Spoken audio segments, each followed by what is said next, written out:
So for today's video, magluto naman tayo ng special palabok. Ayan. Meron na rin tayong palabok sauce mix. Ayan. And right now, nagpapakulo na ako ng ulo ng shrimp. Ayan. Para mas malasa yung ating sauce. Next naman, magluto tayo ng tinapa. Ayan. Hindi masarap yung palabok pag walang tinapa. So yung kawali natin, total isda din naman niluto ko dyan, hindi ko nahugasan ha. Lalagyan ko na lang yan ng mantika, ng bagong mantika pang prito ng tinapa, okay? Hindi na mainit ang mantika, so iprito na natin ang chinapa. Hindi kang tatalsik ha. Tinapa na galing Quezon, yes, galing kong Roseno. After natin magprito ng tinapa, ready na tayong magluto ng noodles. Ituin lang natin according sa instruction do sa kanyang package. Ayan, magpapakulo tayo ng tubig. So, ano na siya. Medyo malambot na.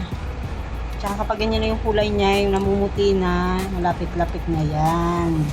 Sauce, yung palabok sauce. Ayan. Let's cook according to the package directions. Okay. So, nakalagay dito, ibubuhos lang natin yung laman sa pan. Lagay lang daw yung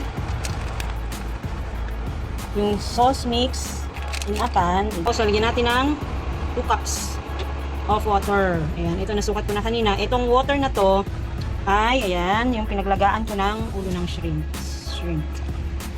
Ayan. Ayan. Tapos iboboil natin itong sauce mix hanggang sa lumapot.